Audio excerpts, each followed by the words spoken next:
I have one of the most toxic brothers ever, and he's straight up greedy. It's just because he's older. He thinks that he's rightfully the heir of all the inheritance, but I got news flash for him. I'm Grandma's favorite. And you know what she told me? Hello, I need some advice. Before I go any further than that, I want it to be known that I do not want to ruin my brother's life. That's on record. What he did was awful, and how he's behaved is inexcusable. But he's my brother, and if I'm able to, I want to settle this without causing any more heartache or tearing my family apart any more than it already has been. Our grandmother just passed away. Her funeral was a couple days ago, and it all leads to this. I thought the hardest part would be saying goodbye. It was hard, but nothing's been more difficult than dealing with the fallout of the scene that my brother decided to make at the reception. Before I go too far into that, I feel it's important to provide some context. Our grandmother, the mother of our father, raised my brother and me from the time we were teens up into adulthood. She was the closest thing to a parent that either of us ever had. And I like to believe that we were the closest she's ever came to having children. She was our father's stepmother. She and our grandfather married late in life, and once my father and his siblings had long since moved out and she never had any other children, none of my aunts or uncles ever took to her as a mother figure, considering how old they were when she came into the life. So she never even got to experience having stepchildren properly. Despite this, she was a wonderful woman who loved every member of our family fiercely, except for my father. My father was not a good man. I've been told that it was evident from the time that he was a child that he would grow up to be a problem. Despite numerous interventions by his father and siblings, he never managed to get on the right path. When he met my mother, his siblings tried to warn her against getting involved with him, but she was her own brand of crazy that took to him like fire to oil. I don't know much about their time together, but what I do know of the relationship isn't pretty good. I think eventually even she realized that she could not just put up with him, and stuck around just long enough to have my brother and me before disappearing off to wherever the heck she went. I never knew her, and thanks to the type of man that my father was, I never really knew him either. Still, he'd sign our birth certificate, right? So that was enough for us to live with him according to the state. He always made sure that we were aware that he didn't want us around, but for some reason he would never let us go either. While his siblings all cut contact with him at some point, Grandma offered time and time again to take us in. Again and again he would reject her. Now, I've never been the strongest person. I've always been the kid without enough self-esteem who would get picked on, and I never had a coming-of-age experience that fixed that.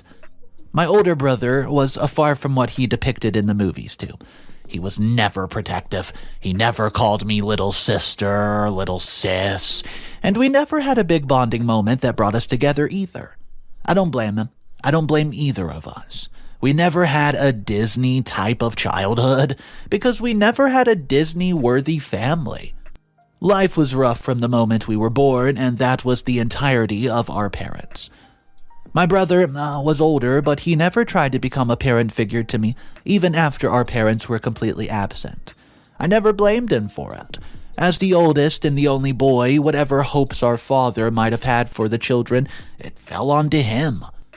He was meant to be the perfect, popular, sporty son who never said a word against his father and constantly outdid himself.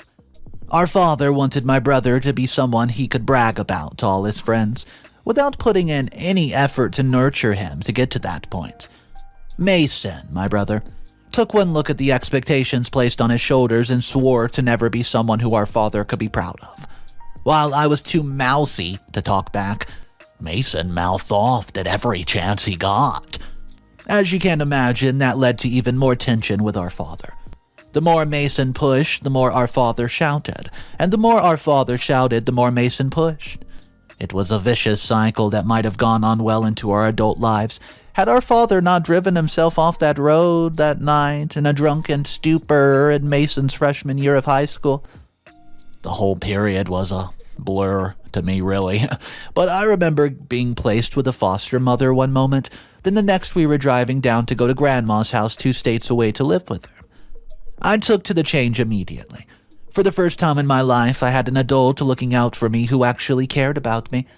She cared about how my day went. She cared about what I ate for lunch. She cared about the things that made me happy. Living with Grandma, I flourished. Here was a woman who had no biological obligation to either me nor my brother, taking better care of us than anyone had ever bothered to before. Mason did not adapt to the change well. 2 months into high school, he was in a new house in a new state with no way to contact anyone that he had known back home. Again, looking back at it all, I can't say I blame him. He was a kid who had just been ripped away from everything he knew, and intellectually, I know that everything our grandma did, she did to help us, but I can see how it wouldn't look like it from his perspective back then.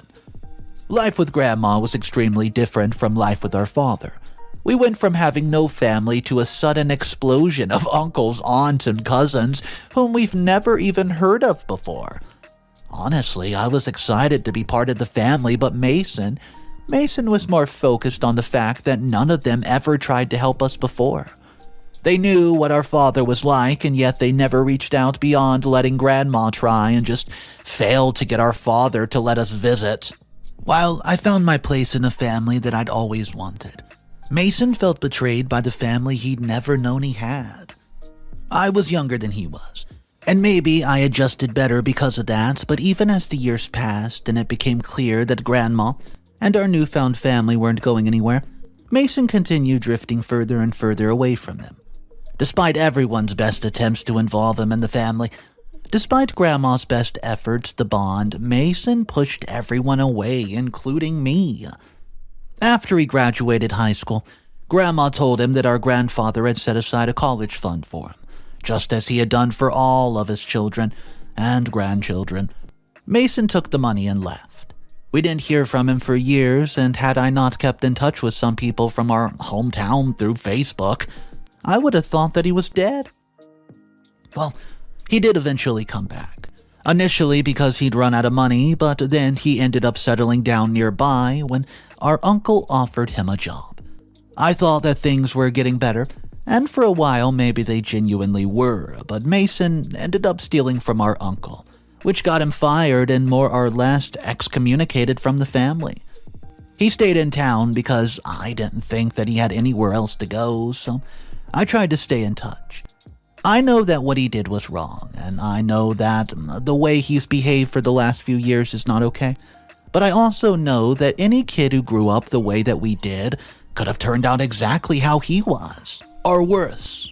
I love my family, but I know that none of them will ever understand what Mason went through the way that I can, which is why I've brought this story here. 2 days ago was Grandma's funeral. Despite none of them being her biological children, each of my aunts and uncles was rocked by her passing. She was the glue that held our family together, and she was the only parent that I've ever had. She'll be greatly missed, and in the months leading up to her passing, every single one of us rallied by her side to bring her as much love as she's brought us. Every single person except Mason. He knew that she was sick, he knew that she wasn't going to last long, and he never showed up. Maybe it's just too difficult for him to face, but whatever his reasoning was, he never came. No one expected to see him at the funeral, and the burial came and went without him and without incident.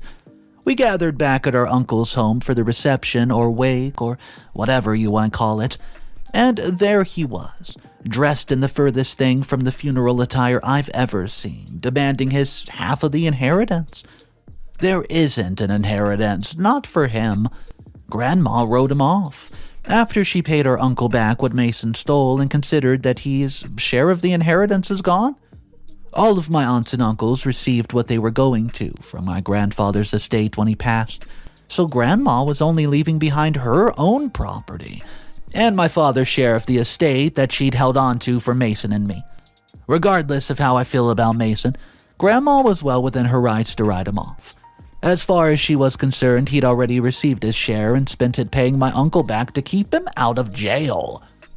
As you can imagine, Mason was less than willing to accept that when I explained that Grandma had left him anything. He immediately went into a shouting fight, just like our father used to, and refused to listen to any explanation I provided. All of this was done in the main sitting room of my uncle's home and where the reception was being held. He kept yelling and refused to stop until our cousins physically restrained him and let him out. I've tried to contact him since. He hasn't answered any of my text messages, and I'm honestly a little scared to call him because I know that if he starts shouting again, he's not going to be willing to listen to a word that I say. I need some way to get through to him. Grandma's gone, and despite having my entire family around me, Mason is all I have left of my childhood, and I don't want to lose him too. I don't know what to do just to get him to listen to me. I'm hoping that someone here does. How do I get through to this to my brother? Please, any explanation will help. Update number 1. Hey guys, I asked for advice, and you know what? That's exactly what I got. So, I'm not going to complain regardless of how harsh some of it was. I do have an actual update to include here, but I want to provide some details I missed in my first post. I'm a girl, first of all, and I saw some comments referring to me as he, and just felt that it was important to clarify. I'm 6 years younger than Mason, and we have the same mom and dad. Our mother was in and out of Mason's life a lot when he was young, but officially stepped out on us shortly after I was born. I don't really have any real memories of her, and neither Mason nor our father were ever really willing to say much about her, so maybe that's why I found adjusting to living with Grandma easier than Mason did. I'd never had a maternal figure in my life. He had. For those of you who want to know what I do for a living, I'm an accountant. I don't really know why that's relevant, but I did receive some messages asking me about how I ended up doing in life, considering I did go into Mason's employment history briefly. I used the college fund left by our grandfather to attend a decent in-state college, for which I got a partial academic scholarship, and have been an accountant for a good few years now. I don't feel comfortable revealing anything more than that, so I hope that's enough. It isn't lost on me that my age when everything went down with our father might have contributed to my assimilation with our, quote, new family. I know, I was younger. I had fewer behavioral issues, and I was generally easier to manage than Mason was. I don't believe that made anyone love me more than they did him. But I definitely bonded with our extended family faster than he did. Mason never had any interest in our family beyond blaming them for not getting involved in our lives faster. I think he saw the lives that our cousins lived and just wished that he could have had that too. I wished the same thing, and I don't blame him for that, but he took it out on our aunts and uncles continuously. I've also tried to convince him to come to therapy with me, but he's never been receptive to the suggestion. So I've never pushed it. Our relationship brittle enough as it is, I never want to put any additional strain on it if I don't have to. On that note, I do believe that our relationship is shaky at best right now. He ended up coming over to my house a few hours after I published the first post, and I don't think he saw it, and I left out almost every identifying detail about the situation, so I don't think it would have done anything anyways. He came over to talk about his inheritance, which I reminded him did not exist. He'd received his share of our father's inheritance from Grandpa when he turned 21. And anything that Grandma would have left him, she gave to our uncle to pay him back for what Mason stole, to ensure that he would not take up any legal recourse against him. This time, Mason was even less willing to accept it. While he did not devolve to yelling immediately, he said that he could not be held responsible for his reaction, and if I showed him that I was one of them, I asked what he meant by that, and I believe that he implied that he would hurt me if I continued to, quote, side with those people. Well, those people being our extended family? Admittedly, I was frightened. I know that he would never do anything to hurt me, at least I hope. But at the moment, I just wanted to de-escalate the situation, and the only thing I could think of was to tell him to attend the will reading. I think my hope is that in an official setting with someone other than me saying it, he'll be willing to accept the situation. I don't know, I guess time will tell. Update number 2. Once again, before getting into this update, I'd like to add some details that I did not realize were necessary. I'm 29 years old, I've worked at the same firm since graduating, and I don't feel comfortable disclosing my income. I do make a very comfortable living, and my firm compensates me well for my performance. Mason is 35, worked briefly as a mechanic with my uncle, and currently works as an electrician. I don't know if he works for someone else or if he's self-employed, as he's not very willing to discuss those kind of details with me. Next, I realized that I keep referring to members of my extended family, without making it clear who exactly I'm referring to. To clarify, my grandpa was my father's father. He passed away before my brother and I moved to town. My grandma was my grandpa's second wife and the stepmom of my father and his 4 siblings. She married grandpa late in life and they never had any children, though she was quite a bit younger than grandpa and outlived him by a fair amount of time. My father was the third of 5 children consisting of my Uncle Dan, Aunt Jen, Aunt Liv, and Aunt Mindy. Uncle Dan is the one who gave Mason a job. To keep the details to a minimum, Mason stole a fair bit of cash and equipment from Uncle Dan, which Grandma settled to keep Uncle Dan from pressing charges. After this incident, Uncle Dan and his sisters cut contact with Mason. As for the inheritance, I'm the only one who was left anything by Grandma. Uncle Dan, Aunt Jen, Aunt Liv, and Aunt Mindy each received their inheritance from Grandpa when he passed. My father's portion was kept in a trust for Mason and me, as Grandpa had not spoken to my father for years by the time he passed away. When Mason was cut off by the family, Grandma wrote him out of the will, leaving me as her only beneficiary. Uncle Dan and my aunts were stepchildren, and though they loved each other, they never really had a very motherly relationship with her. So I end up speaking to Uncle Dan and Aunt Jen about the whole situation with Mason, and though I know they did not agree with my stance on the matter, they understood where I was coming from and advised me to take the following steps. When the will reading occurred, all of Grandma's jewelry and lesser assets were left to me, while I let Mason pick between the 2 properties that she was leaving behind. One was a condo in the city that many of our cousins and myself had used while in college, and the other was a home in part of a city that had recently seen a lot of development and become a bit of an upscale neighborhood. Grandma inherited the property from her own brother, who passed not long ago, and left no descendants, so none of us really had any ties to the property. But it was in a good part of town and quite lavish compared to the apartment. To no one's surprise, Mason picked the home in the upscale neighborhood. His reasoning was that he was older and was getting all of her other stuff anyway, so he didn't even question it when no one protested his choice. The papers will go through shortly, making him the official owner of the home, and unknown to him, the one responsible for paying back the massive mortgage that Grandma's brother had taken out on it. Part of me feels extremely guilty for letting him go into this blind, as he's just signed up for a lot of debt, unknowingly, but my uncle and aunt both are telling me to separate my idea of him from who he really is, for once, and I think I'm starting to listen. Update number 3.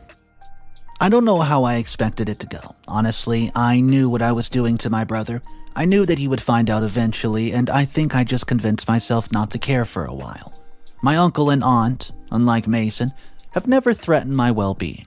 They'd only ever looked out for me from the moment that, they came into my life. Maybe I've been letting my love for my own brother, who, could have been my clouded vision who he was. Earlier today, I had all of my aunts and uncles and a good portion of my cousins over for dinner. Grandma had always hosted a big Boxing Day dinner for everyone despite no one here really celebrating it, because it was a good excuse to get everyone who had other obligations on Christmas Day together for dinner.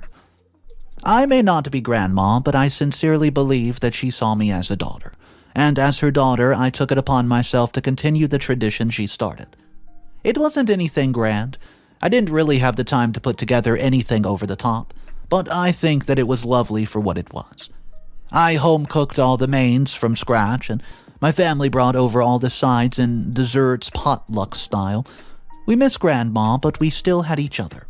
Mason knew about the dinner from before threatening me over the will, but I'd have not really actually invited him. Right as we were winding down after dinner, we showed up anyways, and it was clear that he wasn't completely in his right mind.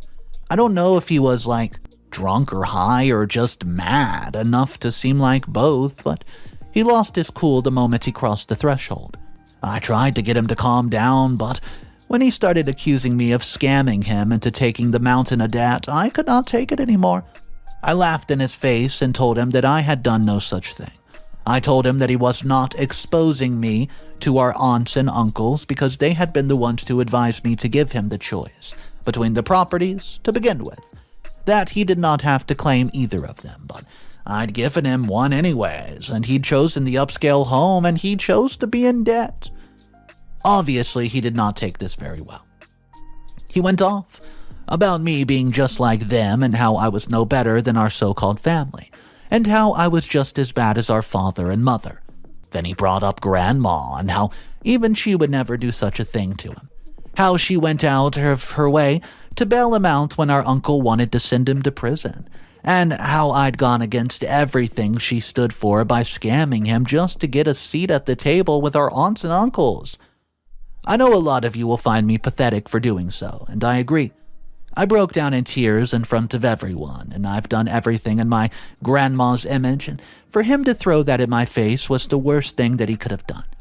And I know that he knows it too. I had nothing left to say to him at that point.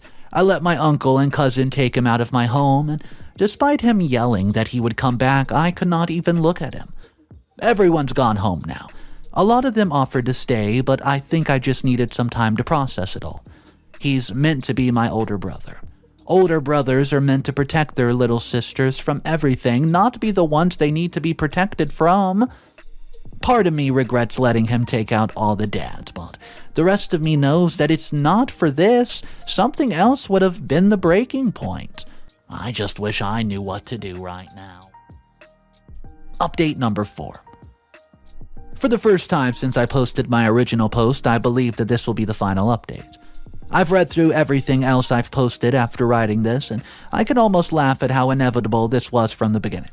I'm willing to admit now that I was blinded by my love for my brother.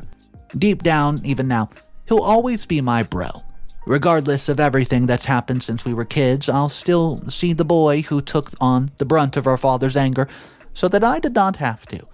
But that does not mean I have to set myself on fire to keep him warm. After he crashed my Boxing Day dinner and confronted me in front of our entire extended family, I was prepared to never have any contact with him ever again. But then I thought about it more. Maybe part of me was motivated by not wanting him to be strapped with a debt that he would never afford. But most of me did not want him to benefit from this inheritance of a woman that he could not even be bothered to visit in the final days. A woman whose funeral he only attended to demand a portion of her will. With my uncle and a state lawyer aware of my intentions, I invited Mason to lunch at a restaurant across from my uncle's garage. I knew that if anything went sour, as much as it pained me to think about it, I would be okay with my uncle and his employees in sprinting distance. At lunch, I presented Mason with 2 options. Option number 1. He can pay for the property himself and I would not assist him in any sort of way. Option 2.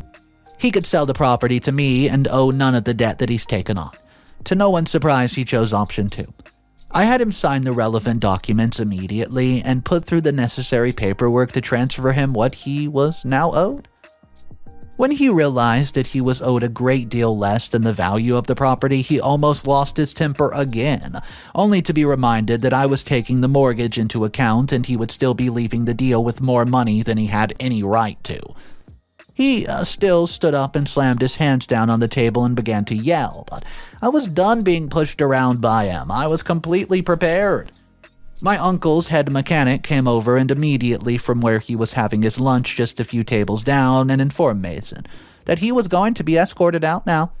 It was made clear to him that any attempts to contact me or come to my house would lead to us taking actions against him. I can't say it felt good to watch him be escorted out, but it did not feel worse than having him in my face threatening to hurt me, or calling me a disappointment to Grandma. I don't know how I'll feel about any of this a week from now even, But I hope that with time it becomes clear that this was the right path.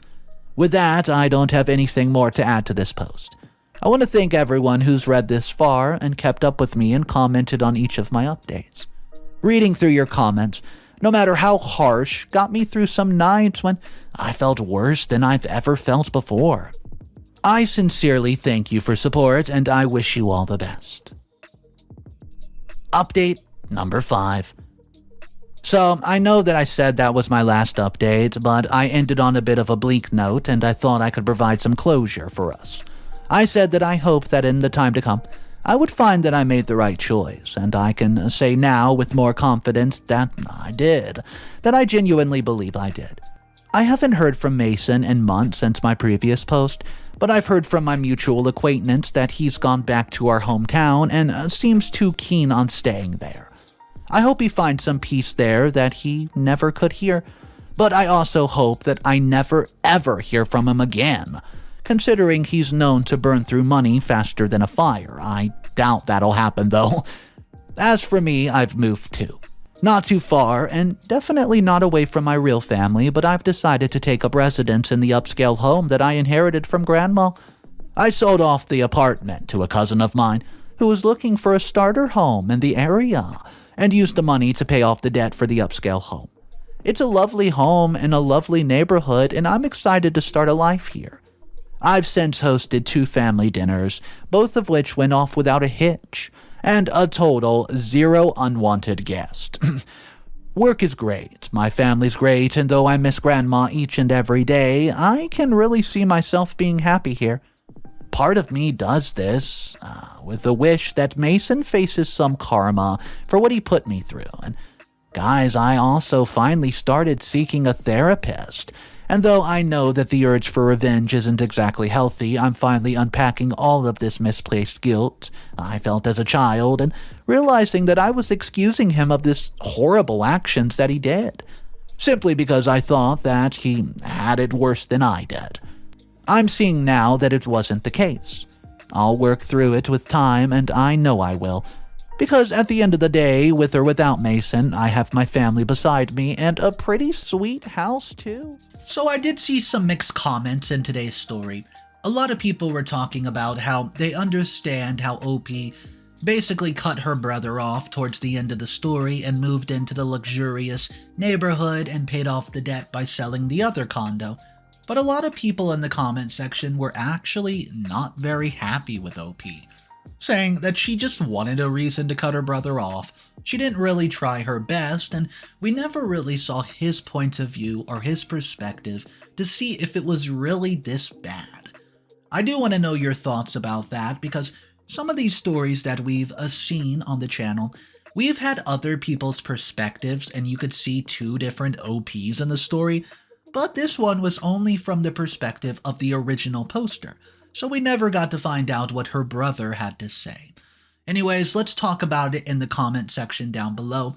My name's Mr. Reddito. I narrate these stories every day. I hope you enjoyed today's story, and if you want more daily animated stories, subscribe to the channel.